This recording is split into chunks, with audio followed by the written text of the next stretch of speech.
دغه اولاد روزنه غواړي، دغه اولاد تربیه غواړي.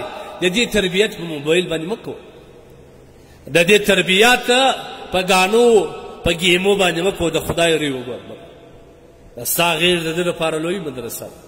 نن زموږ اکثر د ځوانان هغه چې نوي پلاران ګرځېدلي، دا د خپل زوی تربیه ډېره غلطه کوي. دا به د مستقبل دپاره ډېر غلط معرفي کوي او ډېر غلط تعلیم ورکوي. ما مخکې درته وویل چې د اولادو دپاره غټه لویه مدرسه چې کوم ده، دا د پلار غېږ ده، دا د مور غېږ ده. مور یې په کوم وخت کې چې ته بچي ته شیدې ورکوې، په دا وخت کې اودس وکړه، ذکر کوه، دا ستا بچی به ذکر یې ذکر.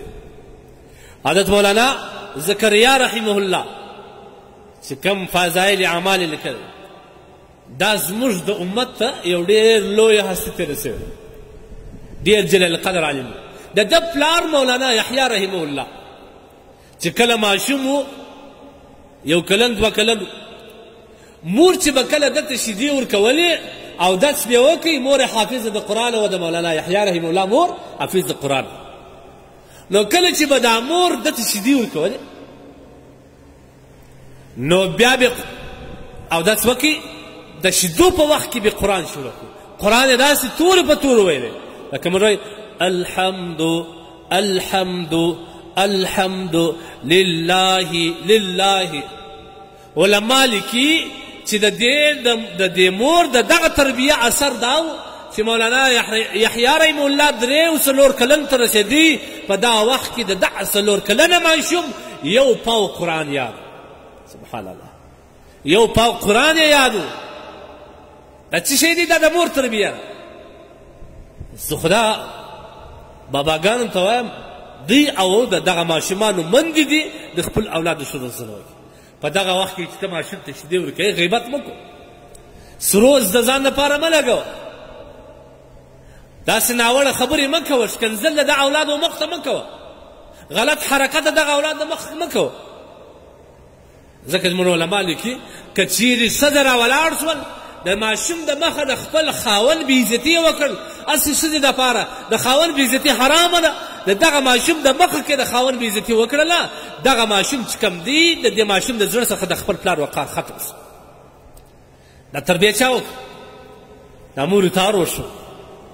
لهذا خپل اولاد په ښه انداز باندې باید روزنه وکړو. دا د خپل راتلونکي دپاره لویه سرمایه ده. ته چې مال او دولت لرې، ته چې خپل حاصل لرې، ته د دې څومره حفاظت کوې، ته د دې څومره حفاظت کوې. لیکن د دغه هر قسم مال، د هر قسم سرمایه، لویه سرمایه چې ستا دپاره ده د اولاد ده. د دې ښه روزنه وکړه. ته راولاړ سه په موبایل یې اخته کړه، په موبایل کې ګیم ورته راوله، د اوس وخت څخه دا په پابجي ګیم باندې اخته سه.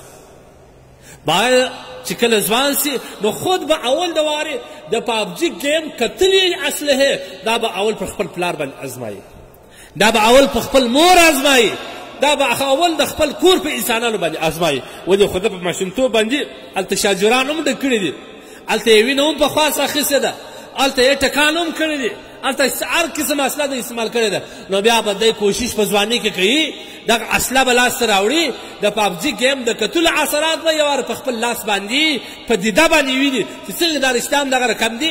او د دې اصلي زور، د دې اصلي ګولۍ به اول د پلار په تندې لګوي، بیا به د مور پر تندې لګوي. او دا په حقیقت کې دا ورته وایي چې مور، دا ستا د هغه روزنې نتیجه وه، بابا دا ستا د هغه روزنې نتیجه وه چې تازه په ګیم اخته کولم، تازه په ټلیفون باندې اخته. صحیح د ټلیفون ماشوم ته په دې خاطر باندې چې دی په دې کې کار وکړي او ته دی اماده کې مستقبل دپاره یو شی ځینې جوړ کړي، څه کار دی؟ اوس په دا ټلیفون کې رقم د تربیې دپاره ویډیو وي، د هغه وښکاره کړه.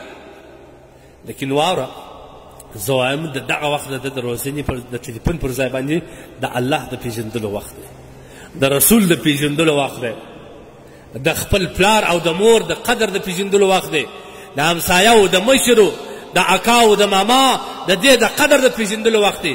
دا په ټلیفون، دا په غلطه روزنه مه خرابوه. ته یې بوځې حمام ته، هلته لوی ښایسته پیکی ور جوړ کړې او دا یې وکړې. موږ وایي اولاد دپاره هر څه په مصرف کې، دا بد کار نه دی. لیکن داسې روزنه وکړه د اوس څخه دته دا تربیه ورکړه چې بچې زه ته غواړم چې تا د شریعت پر تربیه باندې لوی کړم.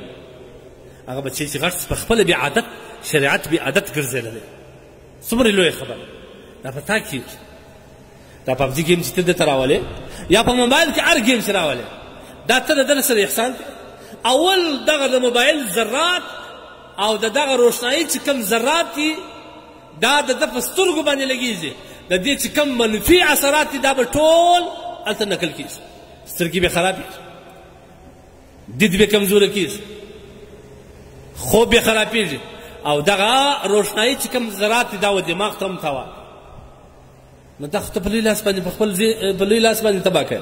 ما درته وویل چې خپل ځان په خپل لاس باندې هلاکت ته مه اچوئ. الله وایي او الله وایي قو انفسکم واهلیکم نارا، ځان او آل ټول د جهنم د اوره وساته. او دا د اور ساتل دا نه دي. لهذا بهترین التربیه باید وسي.